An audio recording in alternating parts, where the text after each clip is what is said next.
All right, Hammond, we're back again for another week. Hey, What's another going on? week, another How are day. you? How are you? Good. Yeah, Busy. excited. I think it's a great session today. We talked about last time a lot of things. We talked about the profit optimization, AOV optimization, and now we talked about we're gonna talk about email marketing, and it's a very exciting Exactly. subject. I think that's it's one of the edges, like it's kind of an edge you can run into your business to scale. So yeah, very, very excited. I think you hear a lot of brands and a lot of founders. I remember before I started in business, like a lot of people would say to me, the value's in the list. And I was like, I don't know what that means. Like when you don't know what that is or you don't have a list to begin with, you're like, okay, I just want to make, some more profit in my business. Whatever you mean by the list, I don't really understand it. And then when you develop a big email list and you really leverage it correctly, it's it dramatically changes the profitability of your business. So talk to me about your perspective on email marketing from really high level. So assuming right now, like we're starting from scratch and I'm like, what is email marketing? What does it kind of include? What are the components? Like, what is it? So first, if you're starting out, you need to look at the essentials. So what do you need in terms of like email marketing? And when you look at email marketing, it's pretty much you have different components. You have the automation part, which is pretty much when you have, you know, some I would say behaviors that would I would say in your store and someone, let's say, come to your store, they start the checkout and they leave. You have an automation that would kind of trigger that moment to get you, I would say, that conversion that you might lose. So you have the automation where it's pretty much essentials for you to run your business. Think about it as if you go to a store and you're like, your customer is kind of like checking around and then they leave and you're just taking a card and throwing that in their bag. Hey, just remember me later on. That's the checkout Mm. flow. So it's pretty much like trying to bring back people after they saw like your product and they actually showed a high intent in terms of like behaviors. So that's the automation part. So you have all these automation flows that Klaviyo or any email marketing tool would recommend, and we would always look at having them by default. You can't run your ads if you don't have the flows, because if you don't have the flows, then pretty much you're running against people that are running like say something in the back end that you're not aware of, and they're using it and you're not using it. So technically, it's not even a fair game. So if you're running your business right now, you're running ads, and you're thinking, hey, I don't need email marketing. Hey, you need it. Your competition is using it, and you're not. So that's kind of the essentials in terms of that first level. Now, as you grow a little bit, we go to the campaign. This is when you have a list and it's really increasing your AOV, your lifetime value. Like there's so many wins from focusing on the emails in terms of returns. Keep in mind that in the long run, you want to build that massive list where it's passive income. So you can pause the Mm. ads and still make money. And that's kind of the beauty of email marketing, in my opinion. It's really scaling Mm. the acquisitions because you're acquiring people from Meta, Google, you're paying to get that person, but you're not talking to them later on. So it's almost like you have a way to send an invite every week to your customers to bring them to your stores. That's email marketing. Mm. And I think the thing with it as well is like similar to what you just mentioned there in terms of like if you don't communicate with those people, they just forget about you. They just straight up Yes. do, and like you've paid for that lead, you've generated that interest via like advertising, and then it sits in like this list, and then you never speak to it anymore. It's like it's such a waste. I think I really understood some of the power of email marketing when we had that Basu company, and I recently purchased that company, and then we weren't running any traffic, we weren't running any advertising. We were just like having the business going through a change of kind of like hands. We moved it from like one operation in terms of warehousing to a different operation. And there was a lot of back and forth. And I was like, okay, we're gonna turn all the advertising off. We're gonna literally just like turn it off while we make this move because it was like, 2 weeks or something, shifting all the boxes, the locations and everything. And the interesting thing that happened was that like through that whole time, the company just continued to make like two, three, $4,000 a month. And I was like, Using have I left something on? And the thing is, you forget number to one, add. there was no email marketing that was actually being sent. It was just the actual recurring customer, the natures of the recurring customers, because the product was really good, but it really like emphasized. And then what we did is once we actually landed the stock in the actual new warehouse, there hadn't been much email marketing running through the company. And so we did this like little activation flow, really, really, really simple. A couple of campaigns being like, hey, this is what we're doing. We're in this, new location, new exciting things. Check this out, our new products, time for a refresher. And we did like, I think it was like $10,000 in like a day immediately. And I was like, most of that's profit. You minus the cogs. And it's like, There's no advertising.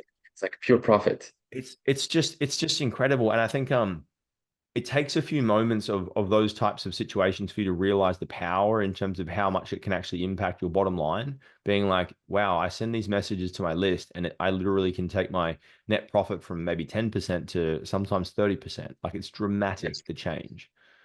And I think that, if you have this advantage, it's almost like if you master email marketing, you have an edge in the market. Like if you really Mm, put your effort into that. Every business, they come in like, hey, I want to do better creatives. Yes, you should do better creatives. That's kind of the focus. But if you have a mm, really strong email marketing structure, then you have an edge. That you're taking every correct. dollar that you're spending and it's making kind of transformation of that dollar. It's like much more valuable. And if you do this over the long run, then technically you can really make a massive impact in terms of like your business overall scale because every customer means much more to you because you can leverage the back end and do email marketing. Mm. So I think that's a strong positioning in general if you really focus on it.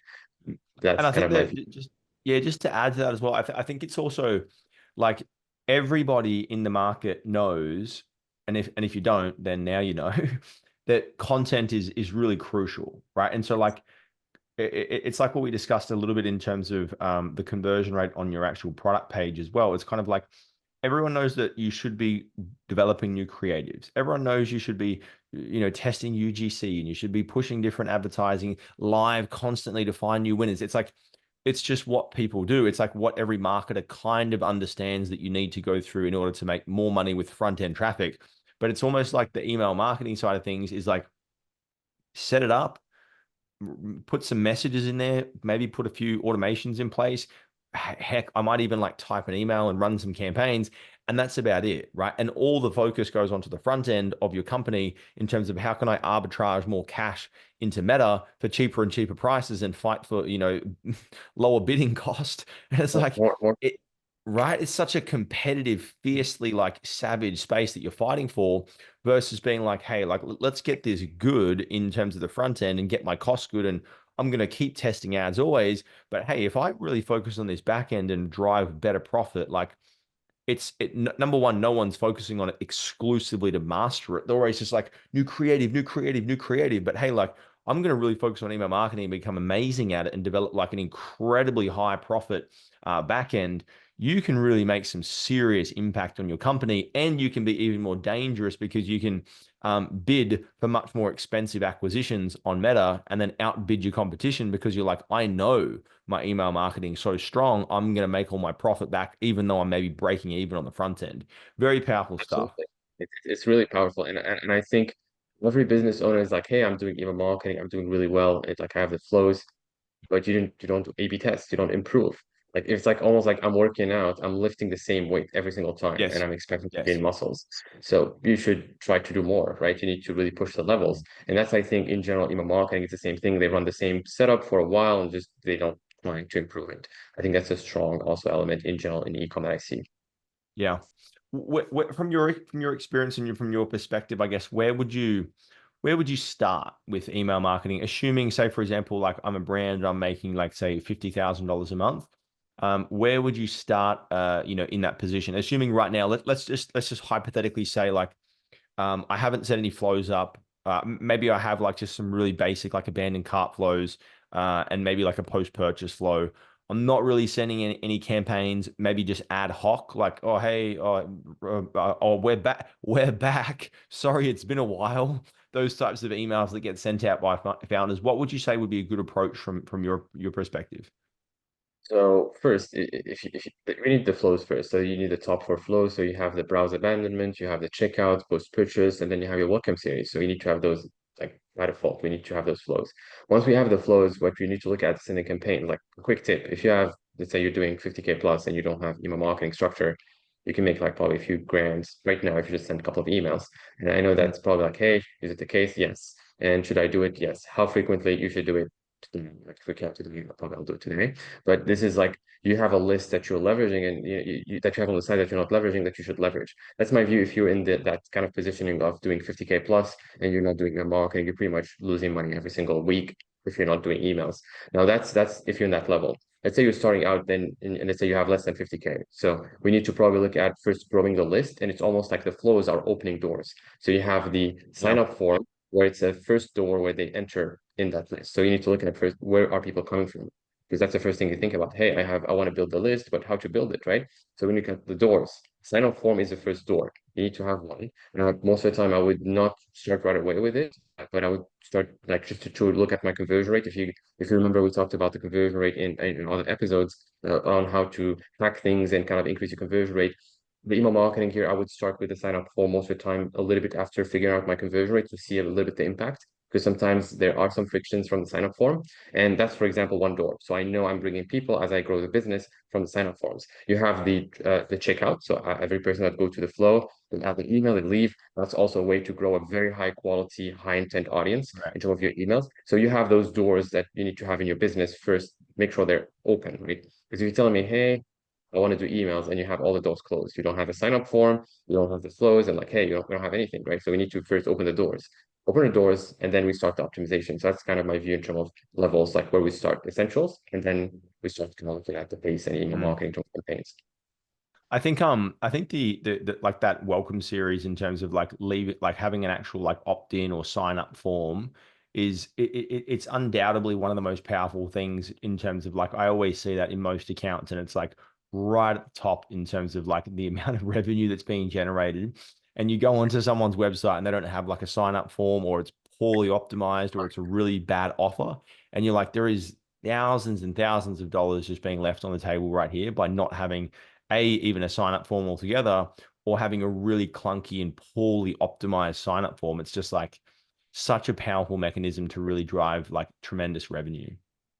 Absolutely. So keep in mind that if I was to look at the revenue generation by flow, you have the checkout and the welcome series, they're actually pretty good. And then you have the browse abandonment and the post purchase coming in later. But I would say that if I was to really like, I want to prioritize, you can't run your business unless you have at least the checkout and the welcome series. Like those are kind Mm, of like just no yeah. brainers. You can't, it's going to be almost like you're looking at competing and you don't have like the car doesn't have even tires, which Yeah. you can't. So Yeah. that's my view. And yeah, so I'm curious about your view in terms of like email marketing optimization. Should we kind of look at, let's say you're starting out and you're at level one. Is it like a strategy to acquire more emails, like kind of build a bigger list faster? Is something in particular that you look at in terms of maybe value structure to increase the number of customers or sorry, the subscribers in your list? Yeah. So this is good, and we've tested a lot of different things with this as well. In terms of Oz Fishing, we ran a number of different like giveaways or competition style type campaigns, which would have like a lead conversion objective, and the sole objective of that campaign was just to generate leads for the actual subscriber list. And I think we ran like a shirt giveaway and also like a cash prize incentive giveaway that was just used as a mechanism to generate tremendous amounts of traffic and leads because we have a very active kind of like subscriber list and we also have like strong emails that consistently go out to the list. It's like I know that once they get in there, we're going to nurture them and convert them into customers. It might take a little bit longer, but it's very, very, very cheap. I think we were getting leads for like $3 or $4, and driving them into that list. So that's one of my favorite mechanisms in terms of like capturing really low cost leads that can be converted.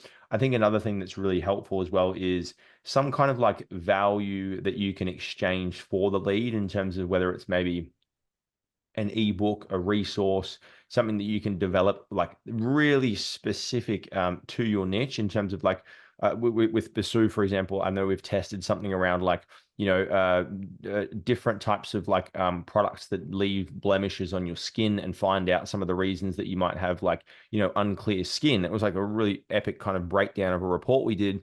And it was very, very, very strong in terms of converting the leads because it's very interesting. People want to know like, avoid this product, avoid this serum, avoid this thing, and then exchange. They're obviously leaving, their information, and then we can continue nurturing those people through the flows and through all of the campaigns. So those are a few of my favorite kind of mechanisms. Yeah. So technically, like if you guys are thinking about, hey, like we want to increase the emails, we just look at the value, right? Just more value, like really, Correct. I would say providing something for free in exchange of kind of getting that person in your list. So it's almost Yeah. like you need to do something, and it's not going to be just doing like a random ebook. It really should be around what the interest is and or what the Correct. dream outcome Correct. is. I think that's going to be Well, probably like it's yes, go ahead. it's very true, and I think the challenge with this as well, and I did this years ago, whereby I did just a pure like cash only giveaway, where it was like you can win like $250 cash to leave your information and sign up for our VIP list. And so what happens when you aren't very specific with either like the ebook or the type of, it's particularly giveaways. Giveaways are very prone to this because you get those kinds of like, shoppers or internet clicking people who just bang around and the only thing they want to do is just enter giveaways and maybe win money, So that's the challenge that you face with that. And so I think that's why, for example, you do have more high intent people who come into your list if it is based on like a particular ebook. There's another client of ours, and they have a service actually, and they treat people with chronic fatigue syndrome. Right, it's very, very, very particular syndrome, very, very, very detailed, and so because of the nature of the way that that kind of like offering is and the solution is they provide to their clients, all the resources that they develop in terms of like ebooks or anything for their market, it's like the people who have that problem, they read that resource and they're like, oh my God, I must get this thing. Mm. And so the intent is so high, and therefore any form of like opt-in or conversion event is just done with so much precision. So I think in terms of the giveaways, the exchanges, the resources or contents of value, it has to be very precise in order to exchange the lead, obviously, and convert the lead, but also do it in a way where you don't fill up your fill up your email list with just junk subscribers to sit there and don't buy. It's really about the value and the avatar. So it's really targeting Mm, specifically the avatar and making sure that you're providing value. So let's say you have a business in the fitness phase, then you need to look at what do they value? What's the core value? And focus on correct. providing something that, when they join in, it's what they like. They're very much your avatar. So they're not just a random person looking to Correct. get 20 views, right? That's precisely right. Yeah, exactly. And I think it's a great place to start if you want to build your list and do some lead gen. I guess in terms of if you're purely out there looking to just like again build your email list and start to have more of a subscriber list so you can generate more post purchase kind of activity. I almost think initially when you're starting out, it's probably more advantageous to focus specifically on the conversion event as the main event in terms of just drive sales. And then by extension, when you have the actual lead capture form on your welcome pop up, like you're going to capture all the emails anyway. And so it's kind of like what you're doing with that activity is you're getting the highest intent people because you're going for the purchase. And the people that don't purchase, they're probably going to leave their information in the pop up form. So you'll capture their email anyway. And so you build your list. Obviously, you build it slower. I feel like you do definitely build it slower, but the intent and the quality of the people that you get in that list is much, much higher. And I think when you're starting out, it's always a game of just like, where am I putting my money and what's the return on that cash? Right. And so you're always like, cost of capital, they call it in like, investment kind of philosophy is just like, I'm investing my money here. What's the return on my money here versus my money over there? And how much is it costing me to keep my money in this thing versus this thing? And in this case, it's like, you know, you can get a certain return over here with these quality leads, and it might take you longer to get an ROI because you need to nurture through so many more emails versus maybe like less volume, but much higher intent. And therefore you have a much shorter kind of conversion cycle and you can turn your cash around quicker. So that's a Yes, little bit for of my sure. perspective on that.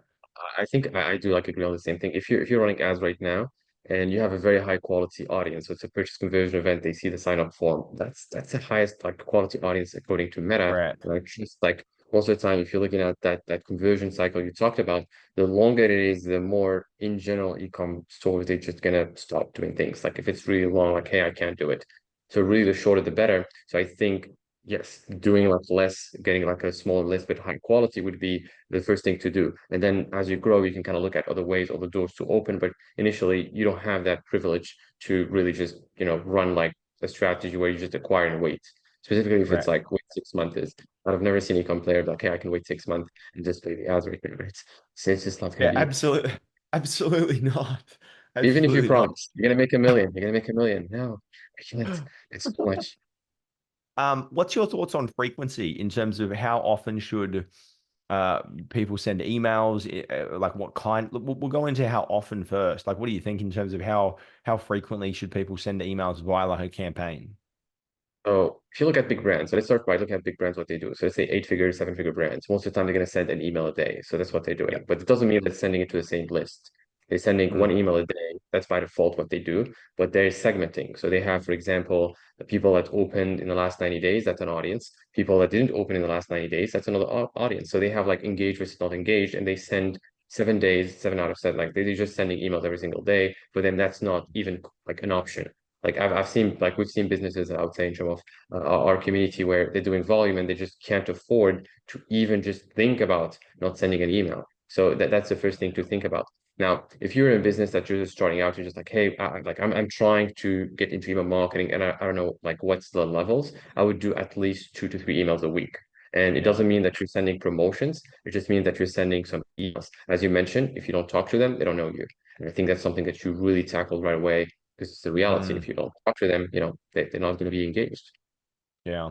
And I think I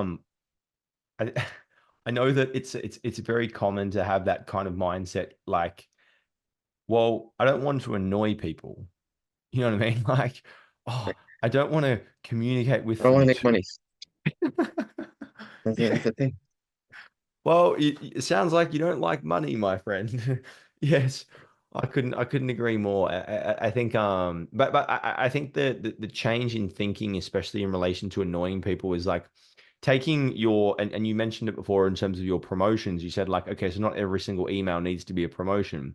And so I think if you think about what you're doing, and this is why it's very helpful to like batch your emails in terms of maybe it's a fortnight or a week or maybe a month. You write the whole campaign. And I mean, it's not terribly difficult these days with ChatGPT. And I think, Klaviyo have their own embed into, it's so easy to create, it's not like it's difficult.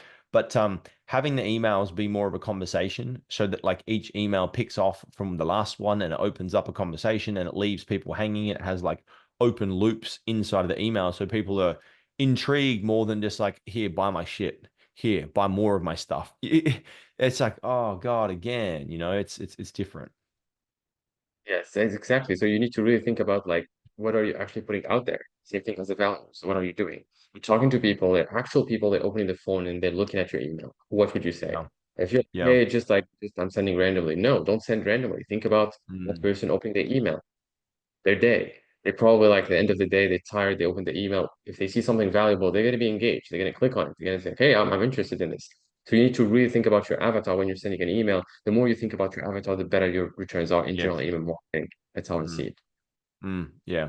Yeah, I think that's pretty typical in terms of like my usual recommendations as far as like frequency is like if you can do, Tuesday and Thursday, if you can do Monday, Wednesday, and Friday. And I think the very important thing is with email marketing, particularly on the campaign side, obviously the flows will take care of themselves, but on the campaign side, more importantly, is like um you have to be consistent, you know? And so like if you start the relationship with people, it's like if you have a friend and then you call that friend like every Wednesday and you have a conversation and you're like, wow, this guy's great. And then like you just don't call him for like 3 months. And then And then then you you're ring asking them him. something. Like, hey, I want to ask something. I want you to help me to go to the airport. No, he's not going to be responsive. You He's gonna didn't be talk to like, him for I have not heard from you at all. Like, where have you been? You didn't give me an update. You didn't tell me you were leaving. You didn't tell me, you were going to call me in 3 months. You just disappeared. It's like, it's exactly the same kind of like connection that human beings have. So very, very, very interesting overall. In terms of, so I guess we've covered a little bit in terms of like the main focus there. Welcome series being the main focus in terms of that, like, actual like lead capture. Are there any recommendations that you have around the percentage, the discount, the offer for that lead capture form that because I've got some things that I usually see, promising, but what about for yourself? Any things that you see that work well on that lead capture form? So most of the time, I'm gonna be just really putting like a lower discount, so you can't really go high because people would really like, use this a lot. So I would think about most of the time 10 to 20%. That's in general what I would look at. 5 is too low, 30 is too high. So most of the time, 10 would be the start, and then 20 if really I want to push more. But I think Yeah. between that, the 10, 20 would be probably my target. 5, it didn't really work for me in terms of like numbers overall. Just they don't see the value, which is 5%, right? And if Correct. you go 30, then you're giving too much in general. So it's like you're kind of giving your margins. So I would position it like that. I'm curious about your view on it. Do you go like high or you like just on the like 5? Like what's kind of, let's say, the structure you use? I think that like that 10% mark is kind of the minimum. And I know that they've done research in terms of like just the level of incentive that's generally required to move somebody and have somebody see value enough to actually, respond to it. Because otherwise, like everything that we're doing in marketing particularly is we're influencing behavior, right? And so like if you drive somebody to your page and then they see something and then it's not incentivizing enough for them to actually be influenced to act, well, you failed as a marketer, you failed as a business owner, right? It's like you've driven the traffic effectively, but the thing wasn't compelling enough to, have that individual take the next step. So typically I see 10% as a minimum. I don't usually like going, more than 15%. I think that it's kind of a little bit sacrificial and you start to, gouge out too much profit or give away too much. And it depends what your margins are, but usually around that 10 to 15% level is good and it's quite appropriate. What about text message? Because I know that like text message and like the text message authorization on the lead capture, that's something that's interesting and there's multiple different ways that you can do that in terms of like there's a few sneaky ways you can do it. So what's your thoughts on the text So message capture, the opt-in form having that as well? absolutely. So it's actually like it's like ignored in ecom. It's like, hey, Yeah. SMS marketing, it just doesn't exist. Like if you ask an ecom player, like, yeah, I don't know. It's like SMS, I do emails. I've never heard Yes. about SMS. And then you Yeah. see other businesses that are actually using this for subscription and they're really scaling with, let's say, SMS marketing and then thinking, hey, they know something that others don't know about, right? So Yeah. that's kind of SMS kind of used in general. So how to position this first, there are some regulations in general with ecom, particularly Klaviyo, if we look at it as a platform, you can't just put in like any random phone number and you can kind of send SMS. There are some, I would say, things that you need to change in your checkout process, as you mentioned, to get the consent to actually collect the SMS. I Correct. think one app in the past called like SMS Bump, still valid, but to just change the name. They used to like when someone would look at that page, instead of actually having that consent kind of explicit, they put it in the, I would say, that like when you fill the number, they have the authorization on the back. It's like you don't Yes. see it there. It's kind of hacking a little bit into that consent because people would you agree technically if you do this and they don't see it, they just type the number. But I think that that's a little bit like probably I would try to the same thing, have a higher quality rather than lower quality. So I'd really position like Klaviyo would do and make sure Mhm. we collect the consent to a certain degree so that you're not just receiving SMS and like, hey, who's this? What's this brand?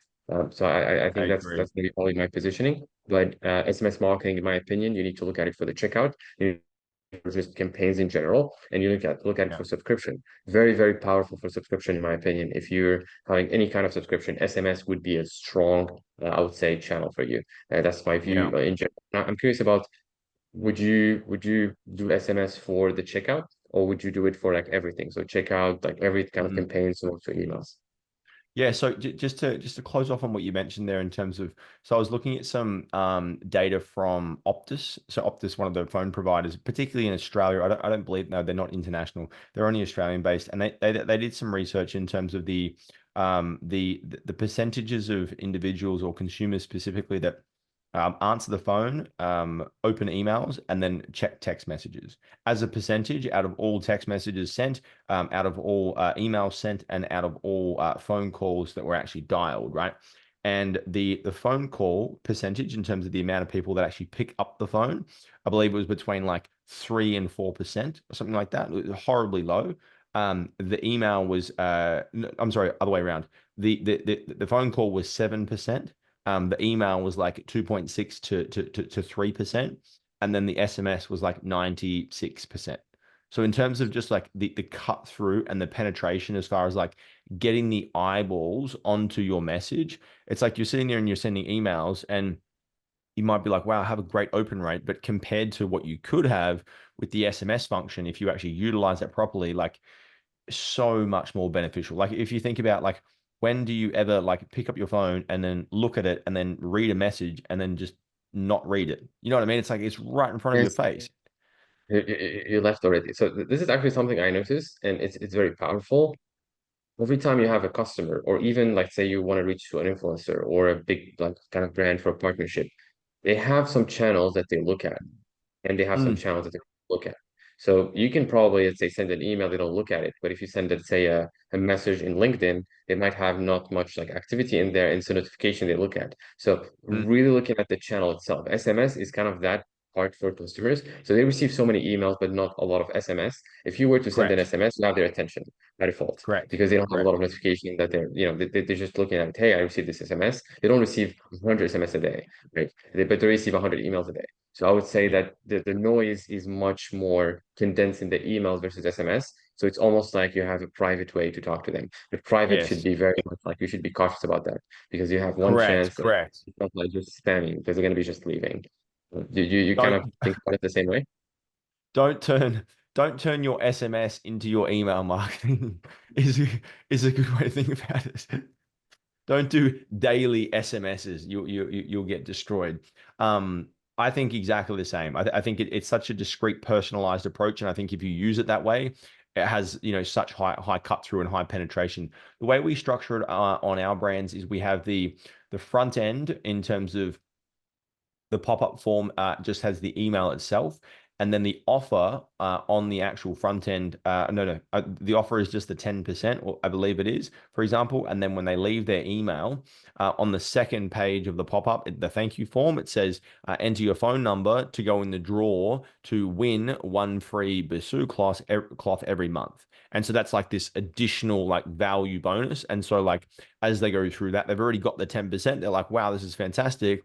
And if I just leave my mobile, like I can maybe go in the draw to win every month, every single month. And so it's like an exciting new thing that really kind of validates the decision of like, I left my email. Now I'm going to leave my mobile. Next thing I'm going to go and purchase. And it really like, because I think if you look at like any form of behavior from a psychological perspective, what you're trying to influence in marketing is compliance. Like you want to have people comply with your kind of like gentle, gradual kind of nudges with your marketing, your offers, your incentive, your images, your creatives. And this for me, I'm like, how can I have you say yes to the first step, email? How can I have you say yes to the second step, phone number? Next thing I'm sending you a text and have you agree with that one. Next thing you're purchasing, and next thing you're paying me for 3 years into the future, you know?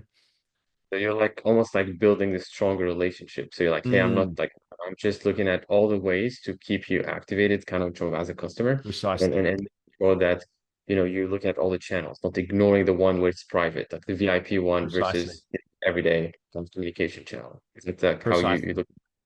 Yeah, no, absolutely. I'd love to talk about also some styles of emails in terms of campaigns, because there's a few that we always draw on, especially with Oz Fishing, and they just work really well. I'm curious to know from your perspective, are there some maybe like templates, some particular like designs, some particular like structures of emails that you're like, these just crush?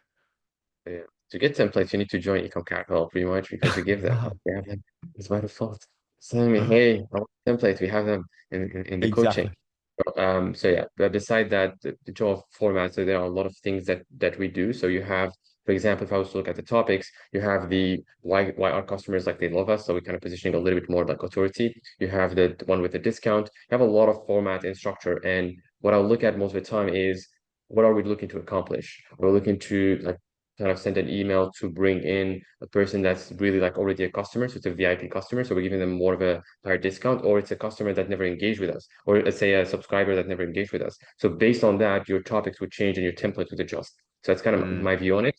Now we do, as I mentioned, like with in the coaching and so on in Ecom Capital, we provide the template for you. So I of do course. literally just clone them and we give the templates. But in my opinion, the most powerful one is the one where we show some customers. That's always powerful. Like when you Mm, show some customers, we show the product, the customer, the dream outcome. They always like they're more engaged. Like say, hey, this looks good. If it's a fashion product, if you show someone wearing it, that avatar, then they're going to be more engaged with that. If you have a fitness product showing the result, they're going to be more like kind of engaged in terms of your business. So the customers, mm, that's kind of a section that I would try to focus on in the emails. And then there is a discount. And obviously the value is looking at the dream outcome. And as we talked about in the offer, very similar things. So dream outcome, sacrifice, and kind of positioning, that in the email, like very similar to the yeah. website and the offer. Yeah. Yeah, I absolutely agree. I think what we've discussed in terms of like the offer, particularly the offer, as far as like how that offer needs to be transferred into like every other area. The email marketing, you take that offer, you apply the same principles and you roll it into email marketing. Text message, same principles, put it in like it's such a powerful concept to really get right in terms of that offer setup and how that's communicated. It has so much impact across every other area of your company. It's actually insane. Um, Absolutely. the And one and and, and there you go. I was just gonna go with like just the numbers in general, just for a person like, hey, I don't know, like what is a good number? So there is like kind of a just analytics. If you're looking at a campaign, The open rate would be the power of your subject line, and the click rate would be how much actually this offer is working. So if you're, let's Yeah. say, looking at an email, you don't know how to kind of evaluate, is it a good email, is it a bad email? Is most of the time what I see as kind of pain points, like, hey, I don't know, this email, is it actually good? Like, but what's a good email, right? Show us numbers. Most of the time, if you look at an open rate above 30% for campaigns, not automation campaigns, then that's okay. So you're within the range. If you have less than 30, you need to split test your subject line. So just like the subject line, don't Mm. focus on the click rate. They're not there yet. It's very similar to what you mentioned earlier. You don't want to look at like every point. You want to start with the one like level and then kind of, go with the next one. Same thing with the email. So open rate above 30, you're good. Under 30, work on the subject line. Click rate above, Mm. I would say normally like 1.52%. That's good. Underneath that we need to work on the content. And you can identify by looking at the campaign, again, not an automation, because automation numbers are a little bit higher. If I was to Mm. look at the, let's say, campaign and the numbers are not aligned, you know what to work on in your emails. And that's, I think, a powerful thing, identifying where should you put the focus in your business, particularly for emails and afterwards. I'm curious about, do you agree in terms of like those numbers, or you have like different targets? How you Mm. look at that?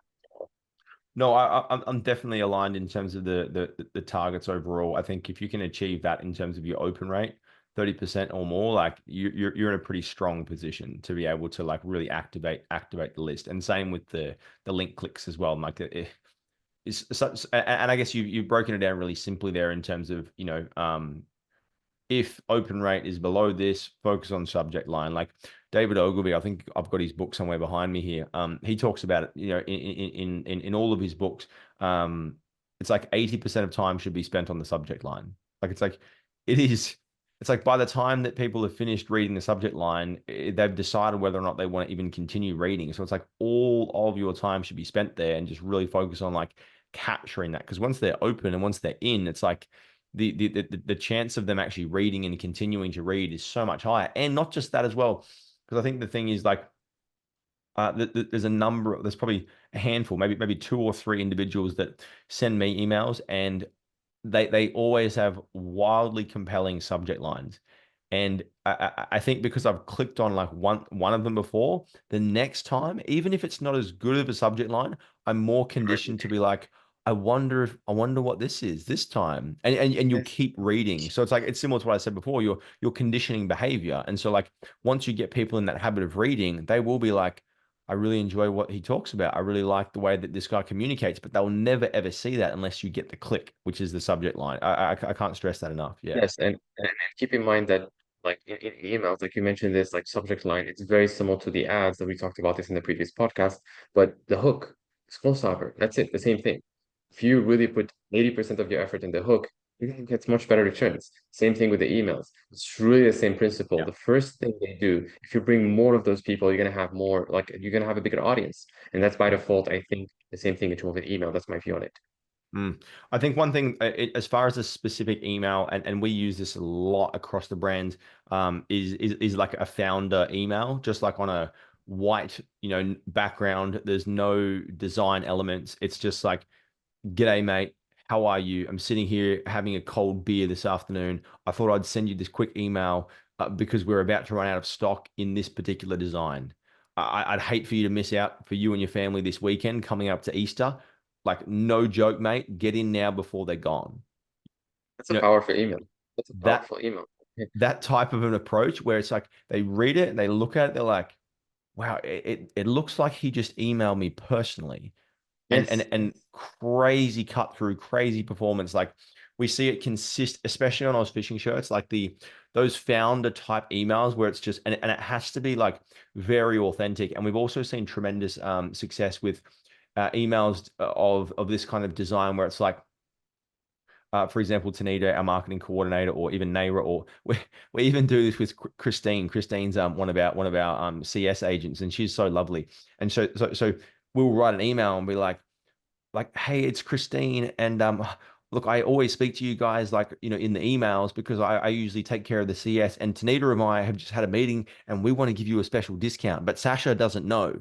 Like, make sure you know what I mean, like that secret Every kind of time. like approach, and it's really, really, really, it's a little bit. it's a little bit tacky, and I don't think it's appropriate for every brand. But if you've conditioned your audience to be authentic and be in that kind of, that kind of behavioral context with you, it's really, really, really effective. We've got some amazing results with emails like that.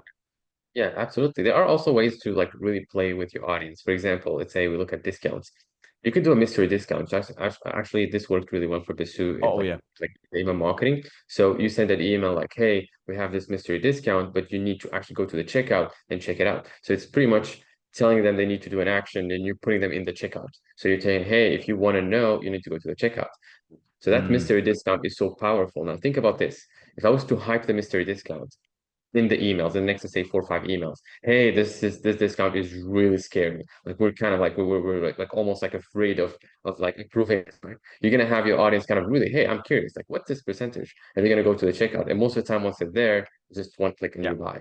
So you're Yeah. like kind of do that push. And I think that's a powerful way to look at it in terms of like new strategies. And we do share this like in our calls in the coaching, but it's really tackling that element where you take their hand and take them to the checkout. Like, hey, this is a checkout. This is a button. Correct. Do it. And Correct. that's how you kind of, convert people in email marketing. And it's like, I want the product anyway, and you've got me here, and the discount's pretty good. I might as well just purchase. Yeah, it's so good. I think the other thing that I probably would even want to mention, perhaps before we close off, is the the use of the emails in respect to being able to take what you learn from emails and then fold them back into ads. Like I always love just like taking, for example, like concepts, or taking like subject lines, or whatever it might be, and being like, okay, so we've seen this particular concept in terms of a discount, or like a subject line, or a particular like email, or like this email copy's crushing it. And then we'll take a variation of that and then put it into paid ads. And I wouldn't say like guaranteed, but much more frequently does it actually perform really well, because it's like the people who have already purchased are loving this behavior, and they're loving this communication style, and they're buying more. Therefore, you can kind of assume that the same people that are out there in Facebook ads that have yet to purchase probably are going to like the same thing. So it's really, really powerful testing ground as well. Absolutely. You have an audience that you acquired from Meta, and you can, use that audience to actually acquire more people like that, pretty much. Mm, So it's really the best environment because you have you have your ideal, avatar and your customers, and you can get more of that. So I think that email marketing is extremely, if I was truly to take a business owner and make them the best email marketer, like I say, in this category, they're going to really do well, like in general. They're not going to have issues mm. with the ads because they just have this edge where they know how to Correct. extract information and how to apply it. And I think that's why email marketing is so powerful because the best in email marketing, most of the time, the best in the market. And I Correct. think that's something to, really think about. So let's maybe close off on some kind of just overall benchmark metrics in terms of, I'm running my business, and right now my email marketing is performing overall at, say, 10% of revenues. How does that sit? Is that good? Is that bad? Like, what should I be aiming for in my email marketing? Absolutely. So you need to look at about like minimum, like I would say look at 20% and above. That's going Yeah. to be what I would look at in general. Ideally, if you're running, let's say, sign up forms, welcome series, try to aim for 25, 30. I think that's a really good target initially. As you Mm, progress, you're going to go for more. Also look at, your email marketing in general in terms of like doors. So do you have enough ways to capture if you're really growing your business? If you don't have a welcome series, your 20% won't be there. If you don't have a yeah. welcome series, you're going to be at 10 probably because you don't have the door open. So I think you need to make sure that, as we mentioned earlier, open the doors and then look at the numbers. Otherwise, you don't have the right, you don't have the right setup. So that's going to be my Mm, view. So at least 20 plus, like 20% plus, 25 ideally to 30. That's average. I would say yeah. average to good. Above 30, you're really good. Like you're really doing Yeah. your job in your marketing. 40 plus, you're, mastering it. And I would Crushing say it. that Yeah. that's kind of my view in terms of the numbers. Very much the same. I absolutely agree. I think if you can hover around that 30% level, 20% is like good, 30% great. Anything above 30 and you're like outstanding. Like you're, and the thing is as well, like the edge that it gives your company, just in terms of like, so you can spend so much more on Facebook, and you can be so much more aggressive with your marketing and scale so much quicker, because you have this just like massive net that captures all the people and folds them back into cash. It's like, it's such a beneficial kind of mechanism for a company. So really, really, really epic session today, Hammond. What if you were to maybe summarize what we've discussed here into like the main core points, 2 or 3 points that you're like, do this, do this, do this, what would they be? So first, start with essentials. You need your flows, the top four flows. Welcome series, browse abandonment, checkout flow, post purchase. You need those. That's first thing. Mm, Get those done. Then next thing would be you have some, you have all the doors open. Look at your numbers. 30% open rate, 1.5% click rate. If you have a low open rate, subject line, focus on that. If you have a low click rate, focus on the content, the offer. And then look at overall the communication. What's kind of the format you're doing? Are we doing a mystery discount? Are we creating this format that you mentioned? Like those kind of things, you need to look at the content and the value specifically that you're driving. If you want to explore things a little bit more, you can do the lead gen. That's another thing if you want to explore. But as we mentioned, that conversion cycle would be longer and you might not be patient enough to get the returns. So probably avoid that and focus on conversions. It's kind of I think a quick recap of what we talked about, and obviously aim for 20% plus in terms of returns.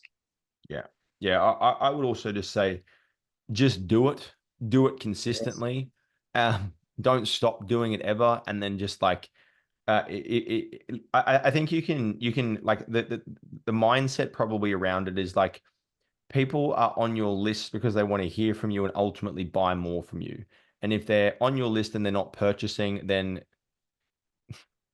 maybe you should send more emails and have them unsubscribe. You know what I mean? Like, You need to find in a way to, it's a relationship based. You need to really win them back or find a way to kind of, figure things out. We need to talk, right? That's maybe the thing. draw a line in the sand. It's you or is it me? Someone's got to make a decision and leave here. No, very, very valuable session, Hammond. I think this is really, really helpful. And I hope that people listening can, take some of the concepts that we've gathered here and put together around email marketing, improve your email marketing. Hey, if you use any of the email structures or any of the templates or any of the strategies that we did discuss here as well, let us know because it would be fantastic to hear, if anything's working for you, or if you're starting to get any results. And we are going to be covering some very, very exciting concepts next week. So please stay tuned. Hammond, always a pleasure. Looking forward to the next one, my Pleasure. friend. Thank you so much. Absolutely excited for the next one.